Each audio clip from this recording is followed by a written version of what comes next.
पहले तो प्रदेशवासियों को और देशवासियों को गुरु पर्व की बहुत बहुत शुभकामनाएं हैं। आज श्रीमती इंदिरा गांधी जी का भी जन्म दिवस है, उनको भी मैं याद करना चाहूँगी। और महारानी लक्ष्मीबाई जी की जयंती है। ये सही है कि मुख्यमंत्री कल बनीखेत या डलहौजी विधानसभा क्षेत्र में कलेरू में जो वाटर स्पोर्ट्स का ड्रैगन रेस का एक आयोजन हुआ था उसमें गए थे। मुझे मुख्यमंत्री की बात सुनकर के बहुत आश्चर्य हुआ। इसलिए आश्चर्य हुआ क्योंकि मुख्यमंत्री बनाने की कोई अफवाह नहीं फैलाई जाती है। मुख्यमंत्री जो भी कोई विधायक होता है, चाहे वो पहली बार जीता हो, जो विधायक है वो मुख्यमंत्री का पात्र होता है। तो इसमें अफवाह फैलाने की क्या बात है। और मुझे इसलिए हैरानी है कि मुख्यमंत्री 5 बार के विधायक हैं और मैं 6 बार की विधायक हूँ। इस विधानसभा में राजा वीरभद्र सिंह जी के निधन के बाद, जो कि एक सबसे दुखद घटना रही है इस वर्ष की, इस विधानसभा में सबसे वरिष्ठ विधायक हूँ। अफवाहें कोई नहीं फैलाता है। लोगों के मन में अगर किसी भी अपने विधायक के लिए ये जब बात होती है, ये जनता की बात होती है। मैं किस लिए अफवाह फैलाऊंगी। हमारी पार्टी का नियम सबको पता है। हमारा काम है सरकार बनाना। हम 2022 में प्रचंड बहुमत से कांग्रेस की सरकार बनाएंगे। मुख्यमंत्री का फैसला हमारी हाईकमांड करती रही है, आगे भी हाईकमांड करेगी। और मुख्यमंत्री, मुझे लगता है, जो 4-0 का आंकड़ा अभी बाई इलेक्शन में आया उससे बौखलाए हुए हैं और बौखलाहट में वो इस तरह की बातें कर रहे हैं। मैम, उन्होंने ये भी कहा है कि कांग्रेस में सभी विक्रमादित्य से लेकर मुकेश अग्निहोत्री सब जो है मुख्यमंत्री बनने की होड़ लगी है कांग्रेस में। तो उनको क्यों चिंता हो रही है। कम से कम वो इस बात को स्वीकार तो करते हैं ना कि सरकार हमारी बननी है। हमारे भी कोई होड़ नहीं है। मैंने आपको कहा सरकार कांग्रेस की बनेगी, यही हमारा दृढ़ निश्चय है। इसी के प्रति हम समर्पित हैं और मुख्यमंत्री का फैसला हमारे जो हाईकमांड है, हमारी राष्ट्रीय अध्यक्षा है श्रीमती सोनिया गांधी जी, श्री राहुल गांधी जी, वो करेंगे। मुख्यमंत्री बनना जरूरी नहीं है किसी का, कांग्रेस का आना जरूरी है, ताकि भारतीय जनता पार्टी की जिस तरह की नीतियां हैं लोगों को उससे निजात मिले।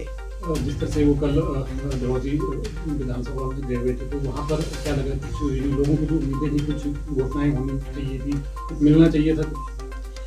देखिए, मुख्यमंत्री जी गए तो मुझे या राजा वीरभद्र सिंह जी का धन्यवाद करने का एक और मौका मिल गया। ये जितनी स्कीमें जिनका मुख्यमंत्री जी ने उद्घाटन किया, ये राजा वीरभद्र सिंह जी द्वारा इनके शिलान्यास भी हुए।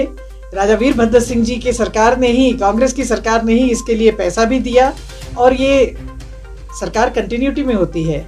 मुख्यमंत्री को ये हक है कि वो आज मुख्यमंत्री हैं तो वो जाकर के, चाहे मेरी विधायक प्राथमिकता की स्कीमें हो, चाहे राजा वीरभद्र सिंह जी ने जिस तरह से किहार स्कूल के लिए एक मुश्त पैसा दिया था, वो स्कूल बन के तैयार हुआ, उसका फाउंडेशन भी उन्होंने ही किया था। डलहौजी के लोगों ने मुख्यमंत्री से शायद मांग रखी डिग्री कॉलेज के लिए और उन्होंने कहा कि इस मांग को मैं स्वीकारता हूँ।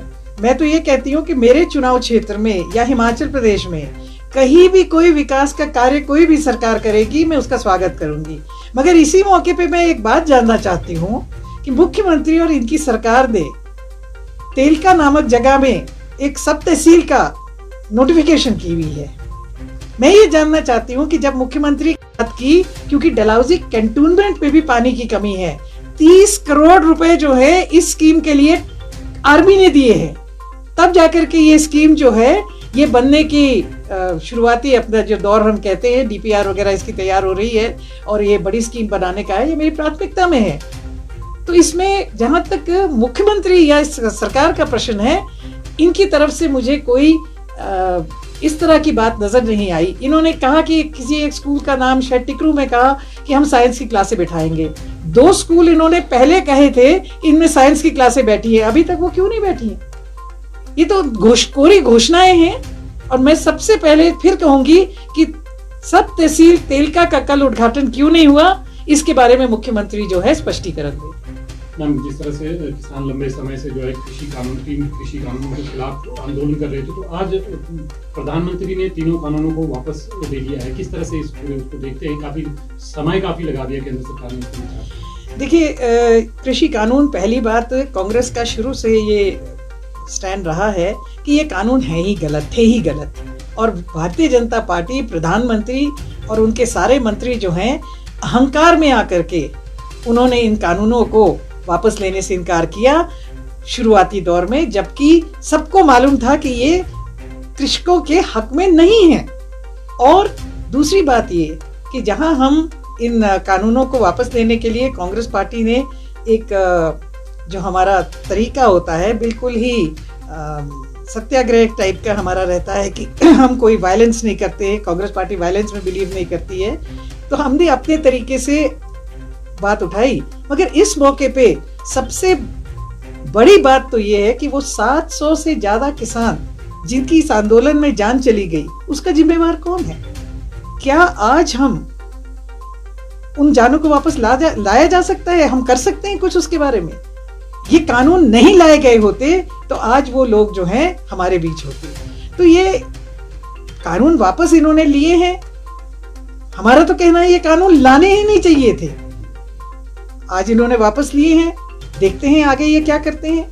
अभी इसमें कुछ और दावपेच हैं, क्योंकि जहां तक मेरी जानकारी है टिकैत साहब ने कहा है कि हम आंदोलन वापस नहीं लेंगे। अभी मैं उनकी बात से सहमत हूँ। इसलिए सहमत हूँ क्योंकि किसान का एक बहुत बड़ा मुद्दा और एक बहुत बड़ा जिसको हम कह सकते भय एमएसपी को लेकर के है। एमएसपी के बारे में प्रधानमंत्री जी ने कोई भी जो है स्पष्टीकरण नहीं दिया, उन्होंने उस बात को छुआ भी नहीं है। और आप जानते हैं कि जब तक इस सरकार को, इस पार्टी को किसी चीज का एहसास न कराया जाए, जैसे आपने देखा हिमाचल प्रदेश में 4-0 हमने बाई इलेक्शन में जीता, उसका नतीजा क्या हुआ? नतीजन पूरे देश में कीमतों को नीचे लाना पड़ा, पेट्रोल डीजल की कीमतों को नीचे लाना पड़ा। ये अपने अहंकार में भूल जाते हैं कि वोट की ताकत क्या होती है, जनता की ताकत क्या होती है, जनता की भावनाएं क्या होती हैं। आज महंगाई जो है आसमान छू रही है। कांग्रेस पार्टी और हिमाचल प्रदेश ने एक रास्ता दिखाया है कि लोगों की समस्याओं को आप अगर हल नहीं करेंगे, और ये मेरा ये मानना है कि ये इन्होंने सिर्फ और सिर्फ इसलिए कानून वापस लिए हैं क्योंकि इलेक्शन आ रहे हैं, यूपी के इलेक्शन आ रहे हैं, पंजाब के इलेक्शन आ रहे हैं। इलेक्शनों को ध्यान में रखते हुए, क्या कृषकों को ध्यान में रखते हुए ये कानून लाने नहीं चाहिए थे? ये इसके बारे में इन्होंने कोई सोचा? जो 700 जाने गई उसके बारे में कभी सोचा?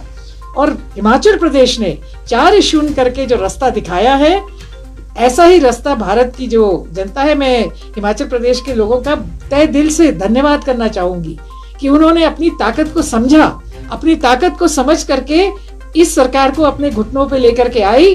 और आज जो है पेट्रोल डीजल के दाम जो है कम होने शुरू हो गए, और हमें उम्मीद है कि आने वाले समय में रसोई गैस, सरसों का तेल, खाद्य पदार्थ, ये सारी चीजें, इनके भी दाम नीचे आएंगे। सरिया 7,000 रुपए से ऊपर चला गया है, सीमेंट की बोरी 150 रुपए 200 रुपए बढ़ जाती है। वोट की ताकत, जनता की ताकत के सामने अहंकार को झुकना पड़ा, और निश्चित तौर पे कांग्रेस पार्टी इसी बात के लिए किसानों के साथ खड़ी रही। मैम, इसके अलावा हमेशा जो प्रदेश सरकार है वो कहती रहती है कि महंगाई के लिए वो जो पूर्व सरकार है वो जिम्मेदार है, क्योंकि इतना ज़्यादा जो आर्थिक बोझ है उनकी वजह से, क्योंकि कर्ज पिछली सरकारों ने लिया है। अभी जो करंट गवर्नमेंट है वो 2000 करोड़ का और जो कर रहा है वो लेने वाले। मैम, क्या कहना चाहेंगे? हम पहले भी कह चुके हैं और अभी भी कहना चाहेंगे कि हिंदुस्तान के आज़ादी के बाद जितनी सरकारें रहीं, लगभग जब वीरभद्र सिंह जी ने अपना कार्यकाल समाप्त किया और जयराम ठाकुर जी मुख्यमंत्री बने, तो लगभग 40-44 करोड़ का 44,000 करोड़ का कर्जा जो है हिमाचल प्रदेश में था। इन 5 सालों में जब ये सरकार हटेगी तो ये कर्जा 85,000 करोड़ का हो जाएगा। यानी जो 70 साल में कर्जा 44 साल का हुआ, वो 4 साल में 85 करोड़ का हो जाएगा। तो ये कहना कि पूर्व सरकारों की वजह से ये हुआ है, ये अपनी जिम्मेवारी से भागना है। ये बैड फिस्कल मैनेजमेंट की वजह से है। और दूसरा, केंद्र सरकार के जो जिस तरह से जीएसटी के कानून लागू किया, जीएसटी के कानून लागू करने के बाद केंद्र ने अपना शेयर नहीं दिया, हमारा शेयर नहीं दिया स्टेट का, स्टेट को कोई पैकेज नहीं दिया, आर्थिक पैकेज नहीं दिया, हमारी जो स्पेशल ग्रांट्स थी उनको रिस्टोर नहीं किया। ये सारी वजहें हैं कि ये सरकार, और दूसरी सबसे बड़ी वजह है फिजूल खर्ची। फौज लगा रखी है चेयरमैनों की, गाड़ियां खरीदते रहते हैं, हेलीकॉप्टर खरीदते रहते हैं, बिना मतलब के जहां जरूरत नहीं है वहां खर्चा करते हैं। तो निश्चित तौर पे अगर आप फिजूल खर्ची करेंगे, लोगों को राहत नहीं देंगे, तो आपको कर्ज ही लेना पड़ेगा। और हमारा ये इस सरकार पे आरोप है कि आप जब हटेंगे, हमारा अनुमान 85,000 करोड़ का है, कहीं 1 लाख तक ना पहुंचा दें।